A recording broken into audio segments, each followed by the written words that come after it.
ekoenzim itu. Jadi ekoenzim itu adalah larutan multifungsi yang difermentasi dari kulit buah, buah akhiran dan sayuran mentah. Jadi 3 bahan ini ya, kulit buah, buah akhiran dan sayuran mentah.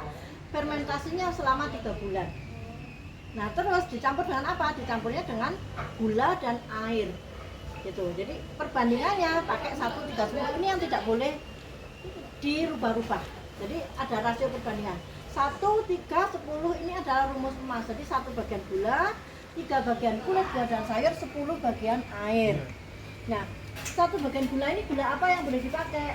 Semua gula boleh dipakai, tapi ada skala prioritas ya. Yang utama itu kita bisa biasanya pakai molase atau gula tetes. Kenapa kita pakai molase? Karena satu, dia murah harganya dan hasilnya bagus. Terus boleh juga kita pakai GMT ya, gula merah tebu, boleh pakai gula Jawa, boleh gula aren, boleh. Pilihan yang terakhir itu gula pasir. Pilihan terakhir ini. Kalau di semua yang gula ini tadi nggak ada, kita masih boleh pakai gula pasir.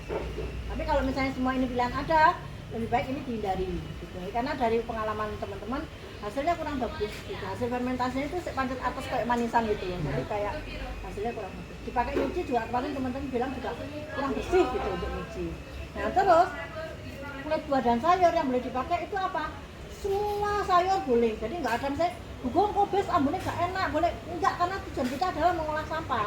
Jadi itu boleh, kobes, sawi semua boleh. Semua sayur tidak ada larangan. Nah kalau buah memang ada durian sama alpukat. Kenapa dilarang? Karena itu berlemak. Nah yang berlemak ini menghambat proses fermentasi.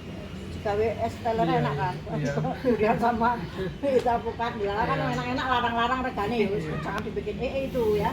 Tapi kulitnya boleh, kulit durian itu boleh loh dipakai untuk membuat tapi memang diambil bagian yang lumaknya ya Pak, bagian yang kerasnya jangan dipakai.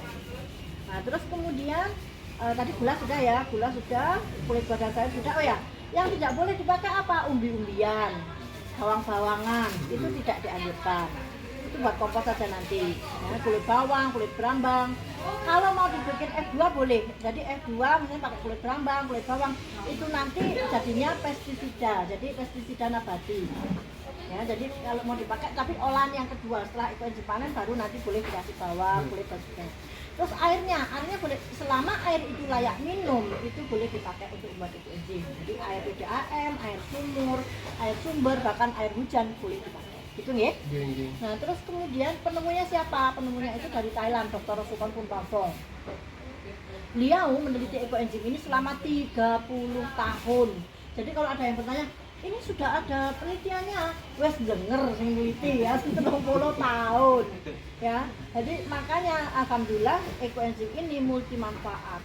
Ini benar-benar multi manfaat. Terus masa fermentasinya 3 bulan. Tidak boleh dikurangi. Tidak boleh misalnya ditambahi bubuk, boleh nggak pakai M4 biar lebih cepat. Soalnya saya kalau bikin POC itu pakai 1 bulan lebih gitu, nggak boleh. Karena lebih boleh ya? Lebih boleh Pak. Iya. Lebih dari 3 bulan boleh. Iya. Tapi ada catatan, nggih. Kalau wadahnya tidak terlalu kedap, saya sarankan tetap 3 bulan aja segera dipanen.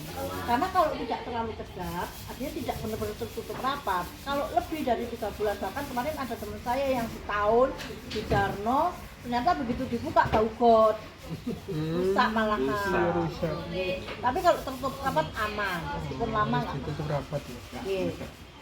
Nah, kalau meledak tidak itu tergantung kita pilihan wadahnya. Oke, sekarang kita mulai menginjak ke cara pembuatan, nggih. Cara pembuatannya. Oke, cara pembuatannya.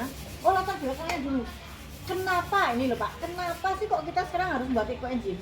Ini yang paling penting tuh, harus kita sadari. Satu, alasan yang pertama adalah mengurangi beban TPA.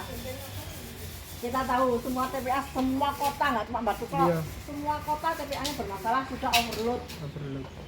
Jadi tujuan utama yang pertama itu adalah mengurangi beban TPA. Terus kalau sekarang TPA kita nggak ada ya berarti mengurangi beban TPST, ya kan? Terus kemudian yang alasan kedua adalah mencegah pemanasan global. Ini yang paling penting, mencegah pemanasan global. Selama ini kita nggak menyadari bahwa sampah yang selama ini kita buang-buang itu ternyata bisa berakibat ke pemanasan global. Apa hubungannya? Jadi gini, sampah yang kita buang-buang itu tadi, sampah terutama sampah organik, kalau yang kita buang-buang, terus kemudian numpuk di TPA, itu menghasilkan gas yang namanya gas metan. Nah, gas metan ini yang menyebabkan pemanasan global. Nah, kalau kita mengolah sampah kita, kan otomatis nggak menumpuk di TPA kan. Iya, Nah, iya. jadi itu sudah mencegah pemanasan, mencegah timbulnya CH4 atau gas metan, sehingga dampaknya adalah kita mencegah pemanasan global semakin parah gitu loh. Yang menariknya, begitu sudah jadi ekoenzim, itu ekoenzim ini bisa mengurangi CH4. Dan itu sudah kita buktikan sama Mbak Eni, waktu itu kita semprot di TPA.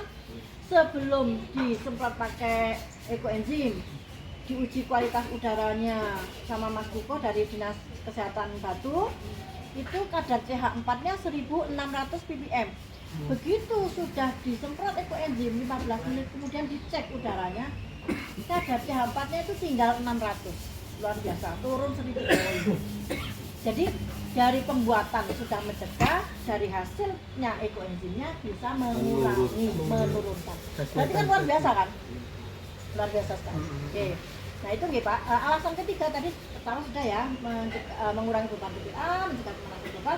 Alasan ketiga ini karena dia multi manfaat, terutama dia bisa menjadi agen pembersih yang selama ini kita pakai pembersih kimia sintetis. Pembersih kimia sintetis itu apa sih kendalanya? Ya satu, kita itu silent toxic, diam-diam meracuni tubuh kita. Makanya sekarang kan banyak orang alergi Iya, gitu kan. gatal-gatal. Gatal-gatal, nggih.